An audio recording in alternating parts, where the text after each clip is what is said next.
So before we go into tonight's service, I want to speak a few words about what's happening in the world today and what's happening in Israel. So first of all, you all notice, and you got the notice, I hope, that we're not doing our usual celebratory 7 hakafot of dancing tonight. We join with many synagogues here in New York and around the world who have decided that this Simchat Torah is not a Simchat Torah in which that kind of celebratory joy is appropriate. Now, as you all know, I believe deeply in making sure we don't lose joy and laughter and life force even in dark times. But when something's in day one of a major world crisis in which 250 Jews so far have been killed, hundreds of Palestinians are dead, we don't know how many Jews are held hostage now in the Gaza Strip, and there are close to 2,000 wounded Jews right now. It felt like dancing is not the right thing. I think you all agree with me. We're not going to give up on the observance of Simchat Torah and on the reading of the end of the Torah tonight and the beginning of the Torah tonight, because that is what we Jews do. We observe this ending and beginning together, and we will not let go of that. So there will be many differences from other Simchat Torah services. The most obvious is that you're all comfortably seated in our very comfortable pews, as opposed to no chairs at all and dancing. And we're going to, we've replaced some of the melodies that we do traditionally to more reflect the tone of the day, as we did in this morning's service, which for those of you who are here or with us online or in person, I thought it was deeply moving, and we observed Shemini Atzeret and Shabbat, but we did it in a way that I thought was really deeply moving and appropriate. So just that's the background. We're using tonight's service, the Siddur, the blue Siddur, and then as a major throwback, some of you might remember that all of CBST's services used to be in booklets that looked like this. And you could tell how old this booklet is. It says serving the lesbian and gay community. So you know that was before 1997 when we changed it to add the other ones. What? And right, and we had not yet changed Beth to Beit. 92, there you go. There's even a date. So you don't have to be as clever as I thought, right? You could just actually look at the date. So we haven't used this in the last few years because it's not easy to hold when we're holding the Torah in a circle. We used it when we were at the church in Bethune Street when we unrolled the Sifrei Torah or the Sefer Torah on the table. It's very good because it has all the Torah parts in it. So we'll hold this for now, but hold it until we get to the Torah part of the service. But let me say a few words about what is happening today and where we are in this moment. This is not just, and I say that with enormous air quotes, another Gaza-Israel conflict, as terrible as they have been, and they have been terrible over these last especially 15 years. Bibi has called them mowing the grass, which has been the attitude and structure towards dealing with the Gaza conflict. In other words, every few years there would be a conflict. Israel would have to mow the grass to keep things under control, kill thousands sometimes of Palestinians, but the Palestinian crisis of the Gaza Strip stayed within those borders. They actually use that language of mowing the grass, of a maintenance relationship to keep that system in place.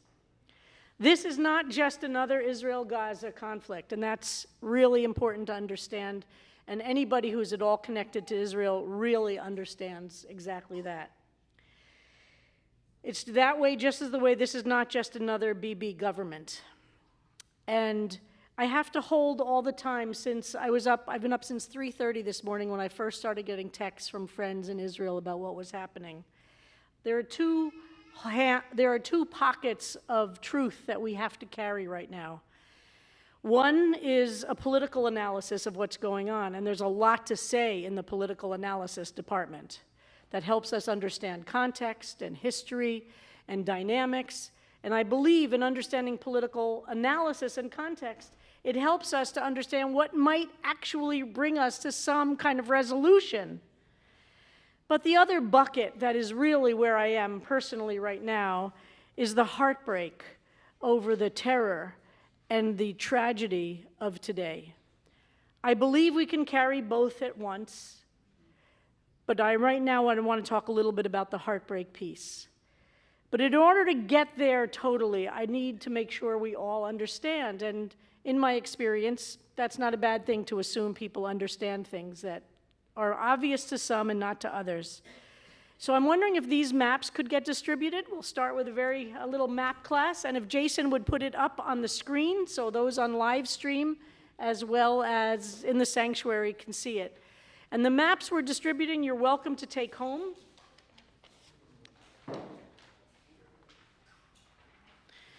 And use it while you watch or listen to the news. So this is the basic context of understanding what's happening. So the word Gaza is not just an empty word.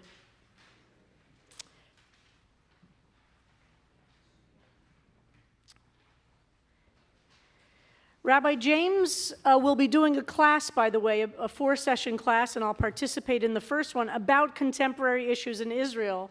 And for sure, this will end up being a big part of that as part of the Fall Lair House program. So if you have any questions, super basic to super advanced, everybody's welcome to participate in the conversation. So before I get to the heart place, I want to start a little bit with the map place so everybody understands. Over and over again, you have heard, if you've listened to any news or read any articles, that these attacks are taking place in the southern region of Israel. Calling this the southern region of Israel is a little bit like calling Amherst western Massachusetts. Amherst is actually in the middle of the state. I never understood that. The Berkshires are really western Massachusetts, right? It's not really. It's the middle of the state. Gaza, as you see, we call it the southern part of the state. But if you see to the left, facing and on the Mediterranean Sea, Gaza is, if you look up the coast a little bit, you'll see where Tel Aviv is. Not very far from Tel Aviv. If you see the border, the line, look at Tel Aviv and make a line to Jerusalem, that line is considered the center. That's the center, that's where most Israelis live, and there's tremendous tension in Israel between the center and what we call the periphery, which is things to the south and the towns that are development towns, and even in some ways things to the north. But the most important thing is to see how close Gaza actually is to what we call the center. But it is in Israel considered the southern part of Israel, and it's in a region called Shar HaNegev, the gateway to the Negev. The elected official who's in charge of Shar HaNegev, the regional council, was killed today in a shootout with these Hamas terrorists. The elected official who's just in charge of that region was killed in a shootout today. So if you look at Gaza, take a look at Gaza, so you see where Tel Aviv is and you see where Jerusalem is. It forms a bit of a triangle. It's quite close. North of Gaza, you'll see the two biggest cities between Gaza and Tel Aviv, Ashkelon and Ashdod. Those are also on the coast. And those are the two towns that when rockets are fired, get very badly attacked, and they in fact did today, for sure. And then below Ashkelon, you can see a little bit smaller Sderot. Sderot is the largest city, and it's a small town in the region of Shar HaNegev, in the southern region. Sderot today, when I left the house to come back to services at 4:45, there were still bodies all over the roads of Sderot. They had not yet even been able to collect all the bodies at bus stops, at children's waiting areas for their schools, just the children waiting areas and playgrounds. Bodies are strewn all over Sderot.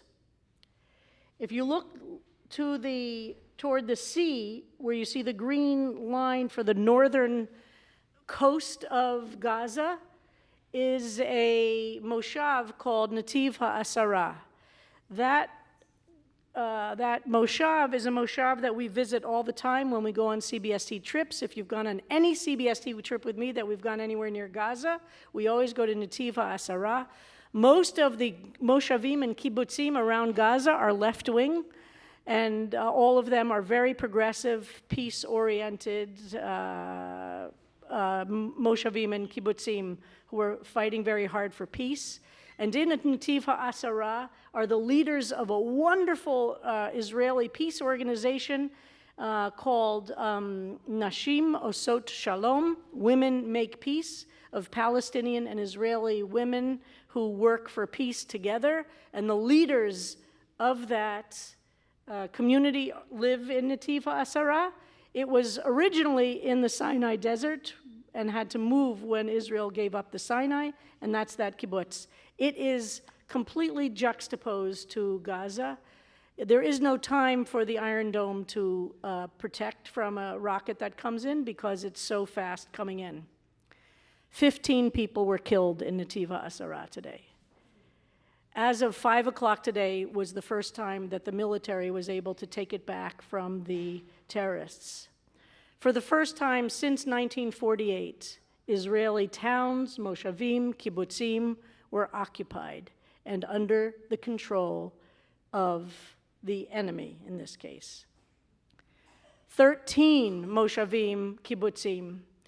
And in those moshavim and kibbutzim, we don't even yet know we don't yet know how many have even been killed in each of them. I'm saying all these details so that we don't just hear it as another conflict without real sense of what they are. And in the is Judy Hollander here? No, Judy loves Netiv HaAsara. We have some jokes about Netiv HaAsara, which I won't say right now. And all of the kibbutzim that are along the side of Gaza were all occupied by the terrorists who came in from Gaza. They entered in 3 ways: by the sea, by paragliders, and they took farm equipment and just knocked down the fences between Gaza and Israel to the southern part of where Gaza is, and they streamed in.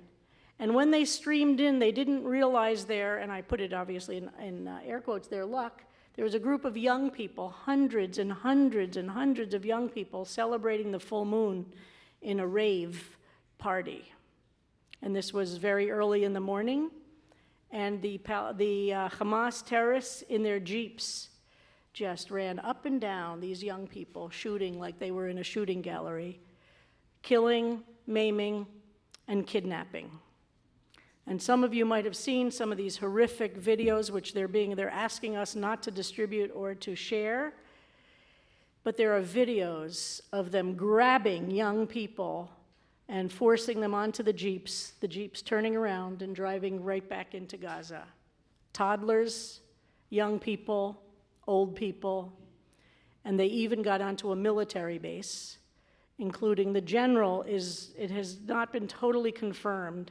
The general of the area has also been captured, along with what they think are 50 Israeli soldiers are now. Nobody knows exactly. I'm saying this all to make us really, really, really appreciate what Israeli Jews are going through right now. You hear about the rockets. The rockets were the cover. Most rockets, by the way, get destroyed by the Iron Dome. Thousands and thousands were sent over. They're pretty primitive. They will damage buildings for sure and kill you if they hit you, but they're not going to explode into big explosions. These are pretty primitive rockets, but the idea is to send so many that they saturate the air, and some will get through. Thousands were sent, and maybe 10 or 20 or 30 got through it all, and maybe not even that many. The damage today was the fact that for the first time, this huge number got in of terrorists with the object to kill as many Jews as possible. Non-Jews were also killed, Bedouins who lived in that area, and that area has a huge Bedouin community. Rahat is the center for the Bedouin population down there. So Bedouins were also killed. We don't yet really know what the final numbers are, or how many are now hostages in Gaza, and what the numbers of the maimed are. So I want to share some voices of people from Israel. And Jason, would you play? This is Alon, who is the head of an organization called Omdim Biyachad, which means standing together of Arabs and Jews. So we're going to play his video from today that he made on his own. He's an extraordinary activist and thinker and leader in Israel. Do you have that one, Jason? There he is.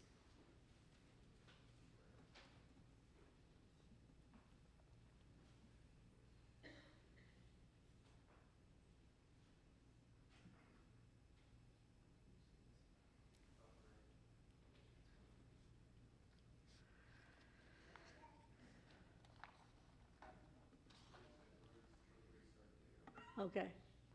All right, so while he's doing that, I'm going to read some that I took off of the internet today, just to read so we hear some voices of some of the Israeli Jews from today. My friend's sister Amit with a picture, a paramedic who tried to save lives in Kibbutz Bari, and she's only 22 years old. The last time they heard from her this morning was that she told her family that the terrorists came in, shot her in the legs, and that she loved them, her family. Since then, it is not known what happened to her. And this should also be said. Almost every Gaza military division of the IDF is now in the West Bank. Almost all of Gaza's regular forces are being used by this government to separate the settlers from the Palestinians and protect a sukkah that an MK wants to daven in. This is the truth that has to be said. The Israeli army warned, this is from Noga Tarnopolsky, the Israeli army warned Netanyahu for months that his push for government overhaul put Israel at great risk for a multi-front attack. He dismissed their warnings by accusing the military of joining the left-wing protesters against him. His ministers said the army could go to hell.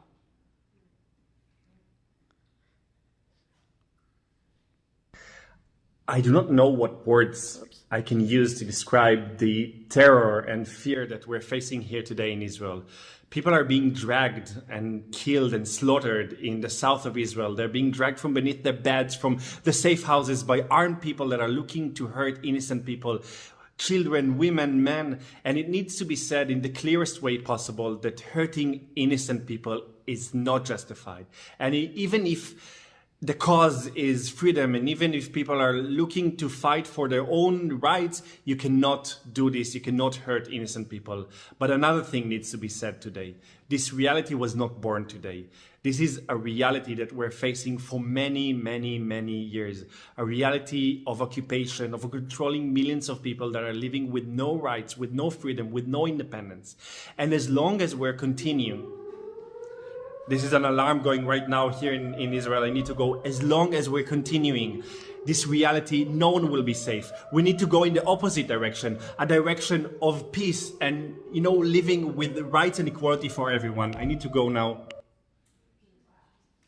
While he was speaking, he had to go into his ma'amad, or there's either every apartment and house now has to be built with a room that's a safe room, or a shelter, a bomb shelter itself. So he had to, while he was making that video for us, he was making that video so American Jews would be able to hold both of these realities at once.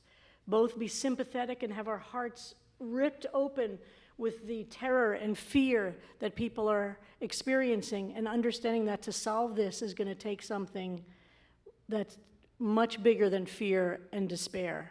And that is the kind of hope that there's a possibility of a difference. Many people are calling this Israel's 9/11. And we know that after 9/11 happened, we as a country had choices how to respond.